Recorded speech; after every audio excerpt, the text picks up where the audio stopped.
¿Qué son los gastos de cierre? Pues los gastos de cierre son nada más y nada menos, amigos míos, que aquellos costos o gastos adicionales que usted tiene que incurrir sobre el precio de compra de una propiedad cuando usted quiere comprarse una casa.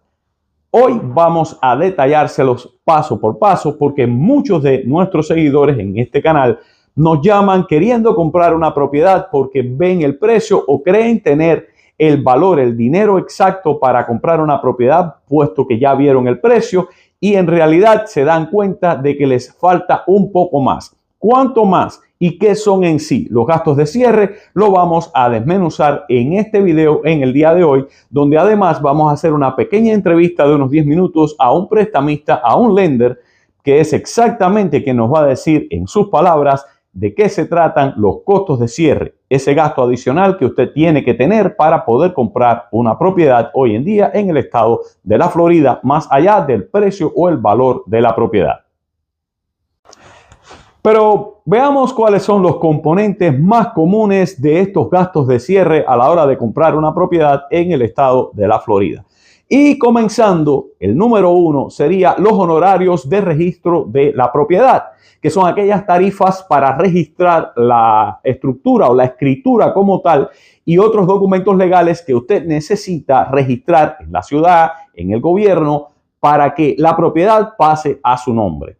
El segundo elemento o aspecto que usted debe pagar o incluir en los gastos de cierre es el pago de las estampillas de impuestos del Estado, que son aquellos impuestos estatales aplicados a la transacción en sí como tal, inmobiliaria de compra y venta de una propiedad.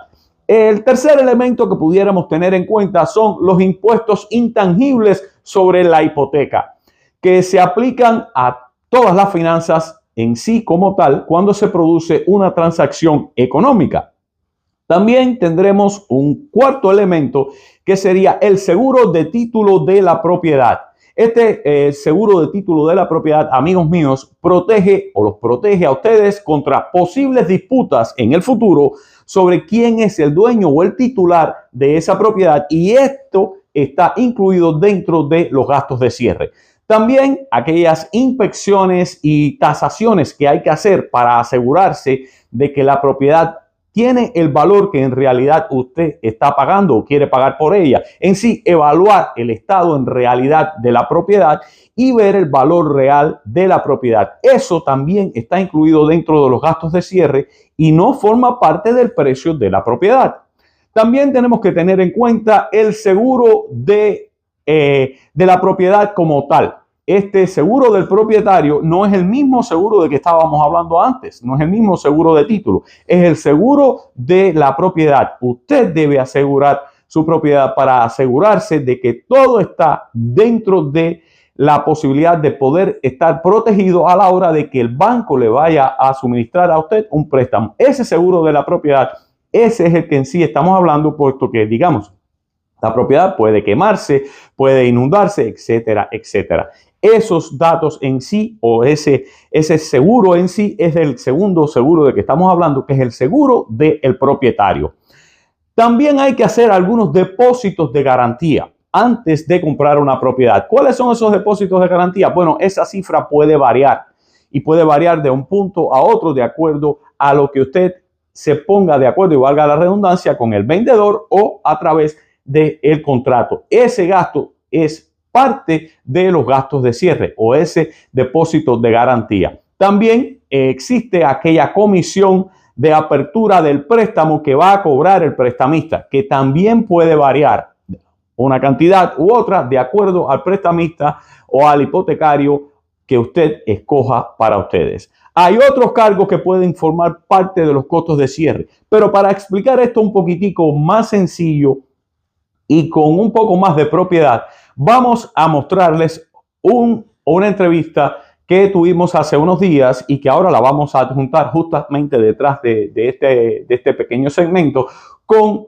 el loan officer Alexis García, que él es la persona que generalmente nos ayuda y nos asesora a nosotros en casi todos los préstamos, y que estoy seguro que a ustedes les va a encantar ver estos 10 minutos de entrevista con Alexis, donde él nos va a decir, nos va a explicar ¿Qué es o qué son los gastos de cierre? Veamos.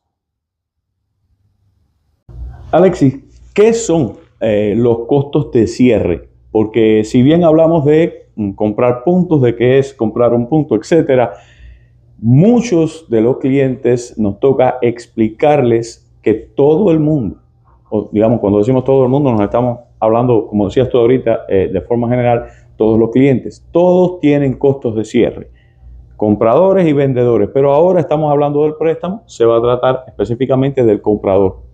¿Qué son los costos de cierre, Alex? Correcto, muy buena pregunta. Es algo que también a la hora de hacer el financiamiento, las personas normalmente siempre piensan en el down payment, en el pago inicial, y se olvidan de ese porcentaje que es muy importante y que también es alto. Mira que si tú tienes hoy en día, yo te hablaba ahorita con el tema de los intereses, de que tienen que pagar puntos de descuento sí o sí.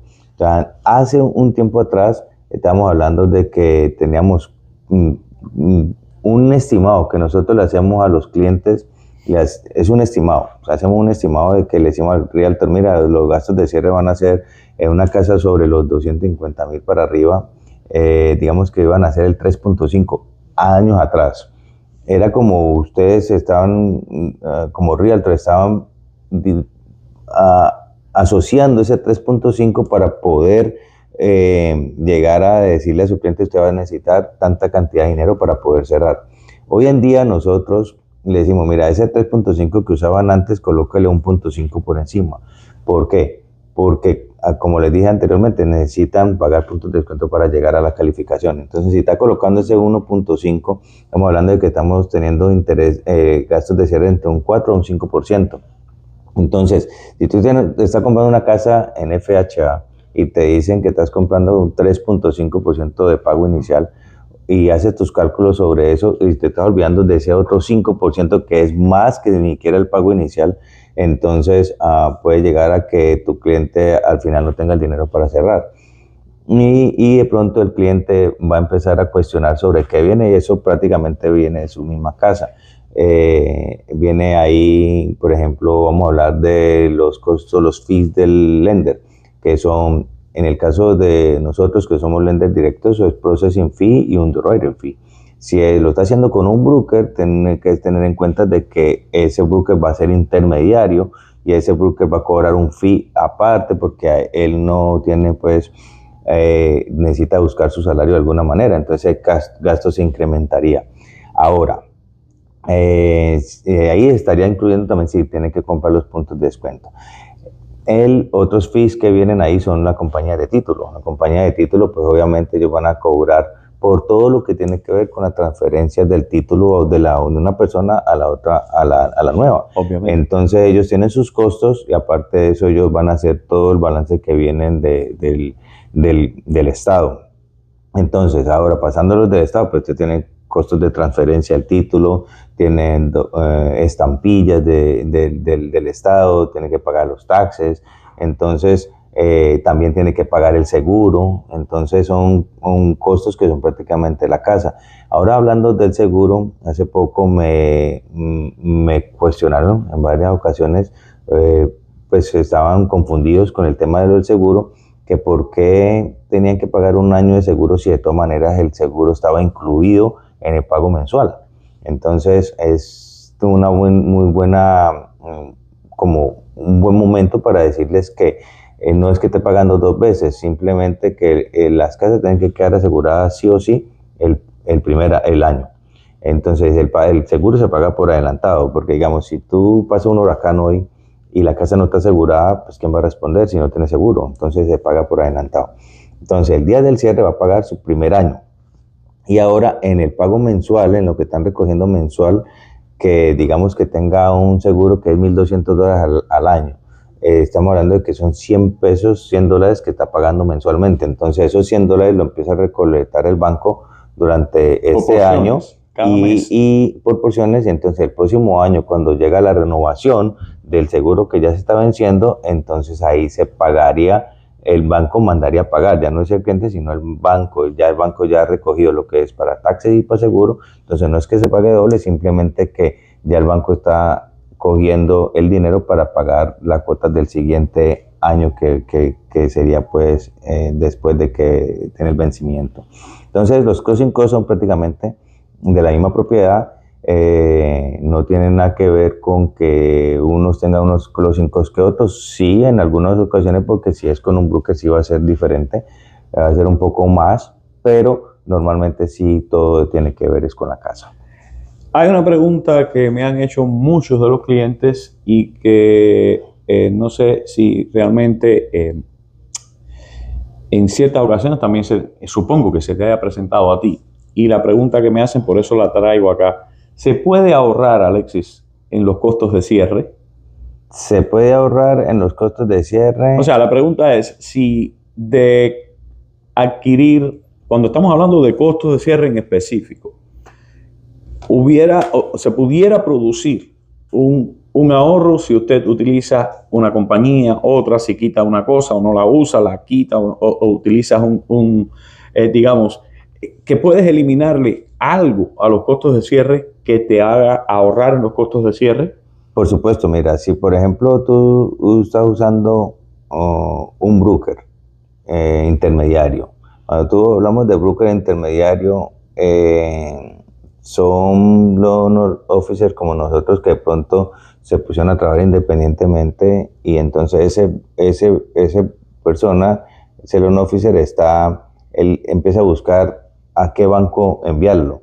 Entonces él va a empezar a buscar si este banco le preaprueba, si el otro le preaprueba, va a tener varios bancos a donde ir. Ahora no va a tener control nunca. Al no tener control, ¿qué quiere decir? Que por ejemplo con los deals que hacemos tú y yo, si tú me llamas a mí un sábado, un domingo, un lunes y me dices, mira, Leslie, necesito que me califique esto, yo tomo la decisión ahí, que saben que trabajo todos los días, y hago la calificación el mismo día y yo voy a tener el control sobre ese préstamo. A la hora que tú me llames por él, yo voy a tener conocimiento de dónde está el préstamo y cómo está. Ahora, si tú estás utilizando un broker intermediario, o sea, un loan officer que se volvió broker, estaríamos pensando en que él tiene que esperar a qué respuesta le va a dar el que realmente tiene el préstamo. Y si lo que realmente tiene el préstamo no le contesta, pues él no te va a contestar inmediato, entonces puede alargar también el tiempo en que se vaya para cerrar. Y obviamente esta persona, como es intermediario y está mandando para diferentes bancos, pues obviamente no es el banco el que le va a pagar a él, sino el cliente. Entonces al final ese cliente estaría colocando un punto por encima, 2 puntos, 3, no sé cuánto estarían cobrando y ahí estaríamos ahorrando. Si tienen una casa, imagínate, de $1 millón y le cobran 2 puntos, ¿cuánto está pagando? ¿Ya? Entonces tú lo vas a multiplicar eso y estaríamos hablando, y que tiene una casa de $500,000 y está pagando 1 punto, está pagando $5,000 arriba, ¿me entiendes? Entonces es como... O sea, esta es la importancia, amigos míos, todos mis clientes lo saben, la importancia de escoger un lender directo. Un lender directo, un lender que trabaje directamente contigo. Es ahí donde está en sí el ahorro. Que sea un lender directo es como que nosotros mismos somos los que, el mismo corporación para la que trabajamos, ellos son los mismos que van a hacer el préstamo. A que lo vendan después en el mercado interno, pues eso es lo que solamente siempre sucede, que vende en el mercado interno los préstamos entre un banco y el otro, pero no tiene nada que ver de cómo quedó calificado el cliente. Así como quedó calificado al inicio, así va a estar a donde esté el préstamo y con quien esté, siempre va a tener lo mismo que se obtuvo al inicio, pero no va a tener que pagar costos más costos de lo que ya debería pagar, que es el down payment y sus gastos de cierre. O sea, son unos pequeñitos costos extras que si alguien utiliza un préstamo que no sea, como estamos diciendo nosotros, no está mal, está perfectamente bien, eso es perfectamente legal. No se vayan a imaginar que nosotros estamos diciendo que se está haciendo nada anormal, es absolutamente normal. Lo único que la ventaja... Imagínate que tengas un préstamo que sea $500,000. y tu cliente tiene que sacar el 3.5% de down payment y tiene que sacar el 5% de closing cost. Vayan sumando. Entonces está pagando 8.5% aproximadamente. Entonces ya tiene un dinero que va a tener que sacar, pero ahora digamos que tenga que pagarle 2 puntos al cliente, al broker. Sobre esos 500,000 estamos hablando de que son $10,000. O sea que aparte de lo que está colocando de su down payment, sus gastos de cierre, estaría pagando 2 puntos, $10,000 aproximadamente por un intermediario. Entonces eso es como en lo que podría de pronto ahorrar.